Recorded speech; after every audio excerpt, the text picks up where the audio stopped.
Me voilà aujourd'hui pour vous parler de cette petite bête-là. Elle est déjà sortie il y a quelques temps, c'est le premier smartphone milieu de gamme de Google, c'est le Pixel 3a XL. Je ne sais pas si vous avez suivi, je pense peut-être, l'année dernière Google a fait son arrivée en France avec le Google Pixel 3, Pixel 3 XL, et ce Pixel 3 XL était franchement pas terrible, avec une énorme encoche, c'était pas très beau. Là ils ont modifié un petit peu l'histoire d'un point de vue design en nous proposant un grand smartphone qui ressemble en réalité au Pixel 3 en format plus grand. Ils n'ont pas non plus révolutionné l'histoire. On va se faire un petit tour de ce Pixel 3a XL. Je vais vous montrer un peu ce que j'ai pu faire en photo parce que c'est vraiment le gros point fort de ce smartphone. Et au final, on va se poser la question, est-ce que cette bête-là, il faut l'acheter? Est-ce qu'elle est intéressante vu son positionnement, vu l'arrivée en tout cas de Google sur le milieu de gamme? Est-ce qu'il est bien? Oui, non, pas comment? Bref, go!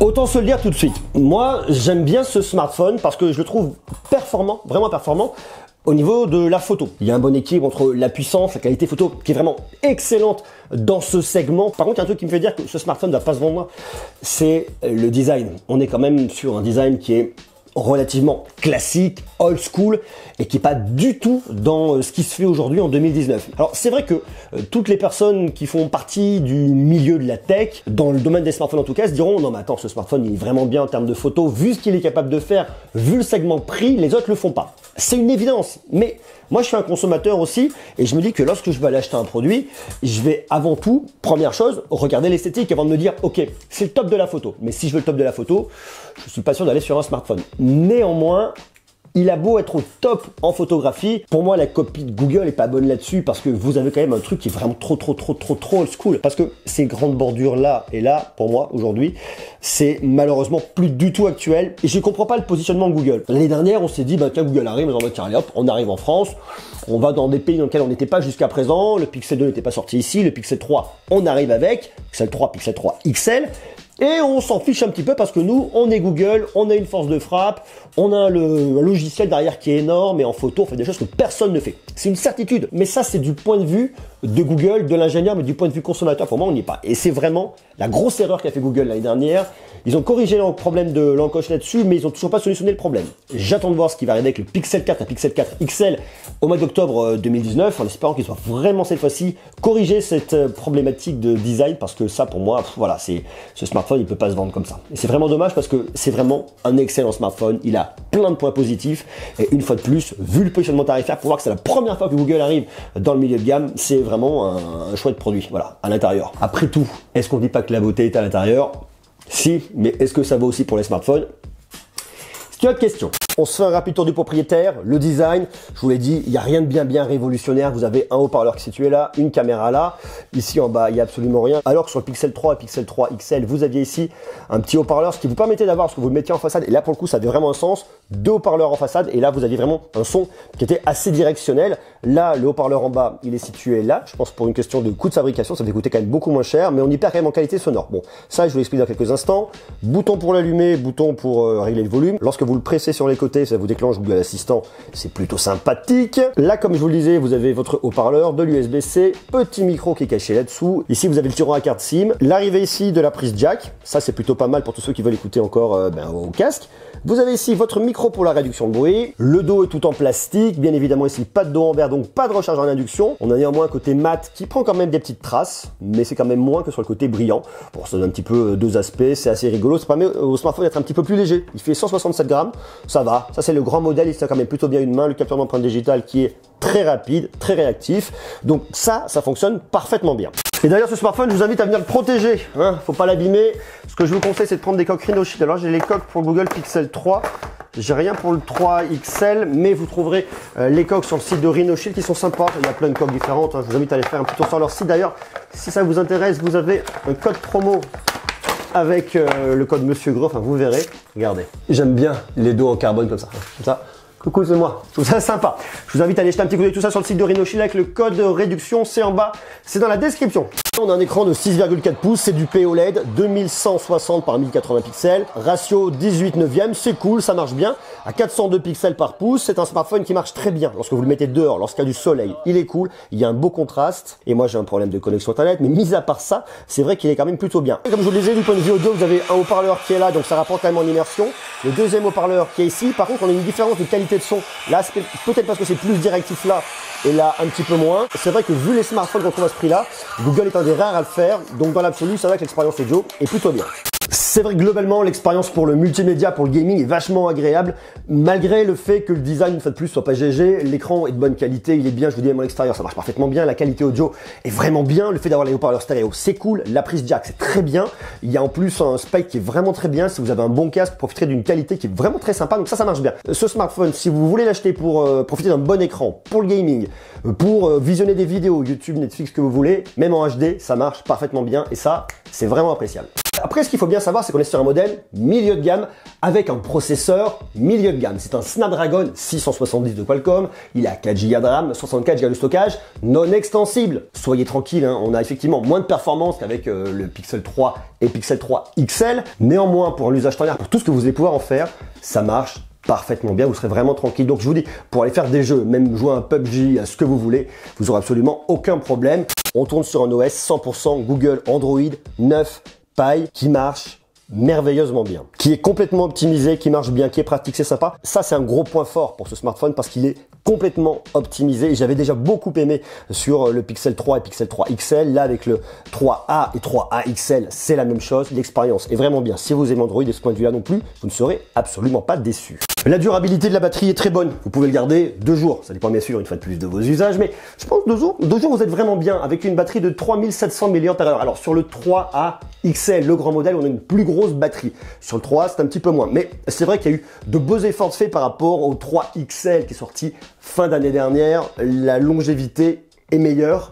Et ça, c'était un point que j'avais vraiment regretté sur le Pixel 3. Pas le XL. Le XL était un petit peu meilleur, mais le Pixel 3, pour moi, vous le teniez une journée et des fois et encore. Donc ça, c'était vraiment le gros problème de ce smartphone. Avec le 3A XL, vous arrivez à 2 journées si vous êtes à la cool. Sinon, une journée et demie, vous êtes vraiment tranquille. Donc ça, plutôt bien. En plus, vous avez de la recharge rapide, 18 watts. C'est pas la recharge la plus rapide du monde, mais dans l'absolu, c'est quand même plutôt pas mal. Mais le gros focus sur ce smartphone, il se fait pas là. Il se fait pas sur la batterie, c'est pas sur la performance, il se fait surtout sur la partie photo. C'est un gros point fort de Google l'année dernière. Avec un seul module photo, ils font beaucoup mieux que beaucoup de smartphones qui ont 2 à 3 modules photo. Autant dire que c'est pas le nombre qui fait la qualité. Et là, ils ont vraiment continué dans ce sens-là avec un capteur principal arrière de 12,2 mégapixels qui ouvre à f1.8. Alors vous avez une techno qui est vraiment maîtrisée par Google, sa techno dual pixel qui marche parfaitement bien. Et surtout derrière, vous avez une partie logicielle qui est absolument incroyable avec de l'intelligence artificielle qui va vraiment comprendre les photos avec une base de données qui est toujours enrichie. Donc des photos qui sont toujours meilleures, optimisées. Et ça, c'est vraiment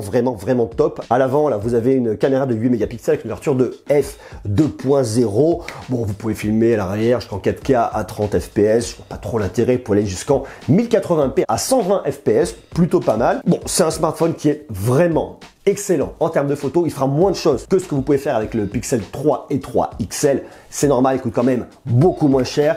Ils ont dû faire des économies à un moment ou à un autre parce que bon, on pouvait pas sortir un smartphone beaucoup moins cher avec toutes les mêmes technos. Mais par contre, le rendu reste quand même au-dessus du panier, surtout dans ce positionnement à moins de 500 €. C'est vrai que le rendu au niveau de la photo est vraiment top. Regardez le ciel, le bleu du ciel, comme il est prononcé. Les nuages qui ressortent bien. Vous avez tout. Les ombres, même les ombres au niveau des boutons sont vraiment hyper justes. Les ombres au niveau du sol, il n'y a absolument rien de cramé. Tout est optimisé, que ce soit à l'arrière, que ce soit à l'avant. On a une photo qui est parfaite, qui est parfaitement maîtrisée. Alors là, c'est vrai qu'on est en plein jour, on a un soleil de plomb, mais il y a vraiment un rendu qui est vraiment hyper propre. Là, c'est pareil. Alors c'est le Hellfest, hein, j'y étais ce week-end, donc c'est pour ça que j'ai fait plein de photos là-bas. Regardez ça, le ciel surtout, c'est vraiment incroyable comme on voit les nuages, on voit toutes les traînées dans le ciel, on voit les traces, les ombres sont très justes de tous les côtés. C'est vraiment parfait. Là, c'est pareil, c'est extrêmement parfait, c'est très beau. Là, pareil, on est sur un concert du groupe Eagle of Death Metal. On a une plage dynamique qui est complètement dingue. On a un rendu qui est hyper qualitatif. Par contre, dès qu'on vient zoomer dedans, c'est tout de suite pas terrible du tout. C'est franchement très mauvais. On a du bruit, du pixel de partout. Voilà, c'est pas du tout fait pour ça. Et là, vous voyez, même le mode portrait de groupe avec la caméra de selfie marche parfaitement bien. Alors, il y a des endroits où c'est pas extrêmement parfait. Vous voyez le détourage là autour des cheveux, il a un petit peu de mal. Là au niveau de la casquette, des cheveux, mais pour voir... Ah, la caméra par contre c'est pareil, il l'a pas détouré, il l'a pas reconnu comme un visage, donc c'est pour ça qu'il l'a pas détouré. Il est vraiment venu faire le tour, vous voyez là, ici. Là, une photo qui est prise avec le module arrière, c'est pareil, regardez, extrêmement juste, super qualité. Là, on est sur un concert du groupe Kiss. On voit quand même les têtes des gens qui sont éclairées. Vous voyez derrière la petite tente, là, c'est le merchandising des artistes. Je vous l'avais dit, c'est Kiss. Regardez là, ce qui est dingue, on voit bien toutes les têtes qui sont éclairées juste au bout. Toujours au Hellfest, photo de nuit, le public là sur le devant qu'on voit bien derrière, c'est les lance-flammes, ils nous lancent du feu. Donc là, c'est peut-être un petit peu plus difficile, c'est des conditions un peu particulières, honnêtement. Mais vous avez quand même la fumée qu'on voit bien, qui est bien dessinée dans le ciel. Et là, regardez, on voit bien à l'arrière, quand on vient zoomer en arrière-plan ici, on voit bien toutes les constructions qui sont faites. On voit bien la fumée dans le ciel, qui est assez juste. Ici, c'est forcément plus difficile parce qu'on est en tout petit. Là, c'est vraiment très impressionnant au niveau du ciel. Là, on a un soleil d'été qui est vraiment absolument incroyable. Là, regardez sur le bonhomme, vous avez quand même tous les détails pour voir que vous avez le soleil en pleine face. Vous avez tous les détails qui sont présents ici sur la sculpture. On voit bien les détails avec le ciel. Rien n'est cramé. C'est hyper impressionnant. La façon dont elle est faite, celle-là, vous voyez, ça montre vraiment toute la force et la puissance parce que on le ferait qu'un autre smartphone, on n'aurait pas les détails là de la sculpture, les détails de partout avec le ciel qui est pas cramé, avec même les gouttes d'eau en bas. Le rendu de cette photo est vraiment impressionnant. Ça vous montre vraiment en tout cas ce que c'est faire Google d'un point de vue logiciel. Là, vous avez la fontaine dans le carré VIP du Hellfest, petite fontaine effet 100, très sympathique. Après, dans les mêmes conditions, on voit bien les gouttes en bas là qui sont en train de couler. On voit bien le ciel, le rendu. Tout est très juste, on voit tout, rien n'est cramé. C'est vraiment, vraiment top. Google maîtrise vraiment sa copie en termes de photos et c'est vraiment le gros point fort de ce smartphone. Si vous voulez un smartphone d'un milieu de gamme à moins de 500 € avec un grand écran, tout terrain, avec une bonne qualité audio, celui-là est top. Il va falloir oublier l'esthétique, mais comme je vous le disais tout à l'heure, ne dit-on pas que la beauté réelle est à l'intérieur? Là, c'est clairement le cas. Le smartphone est bien. S'il vous intéresse, il est disponible au tarif de... Tout est là-dessus. J'ai pas appris par cœur. 479 €. S'il vous botte, il y a un lien dans la description. Vous m'attendez de me dire ce que vous en pensez en bas, en commentaire, comment vous le trouvez. Ce Google Pixel 3a XL, le grand modèle. Et je vous dis, une fois de plus, on en reparlera au mois de novembre, pas de celui-là, mais du Google Pixel 4. Il devrait y avoir un truc vraiment intéressant. Google a fait le choix de mettre plusieurs modules photo, 3 modules photo me semble-t-il derrière. J'en ai déjà parlé dans une précédente vidéo, mais ça c'est vrai que ça va être vachement cool, très intéressant. Et ça a été confirmé, c'est eux qui l'ont confirmé, donc on en est sûr et certain. Alors j'imagine même pas le travail, traitement logiciel qu'il va y avoir derrière avec plusieurs modules photo. Je pense que là, ça va mettre une claque sévère à tout le monde. J'attends vraiment de voir ça. J'espère en tout cas qu'ils vont revoir leur copie du point de vue design. Si Google arrive avec un design hyper sexy, avec un smartphone hyper performant, avec un Snapdragon 855, avec de la RAM, avec du stockage, avec un dos en verre, de la recharge à induction, une recharge rapide avec une grosse batterie, ça serait bien pour une fois sur ce modèle-là en tout cas, avec plusieurs modules photo, il pourrait faire mal. On suit ça. Je vous embrasse. À demain. Ciao.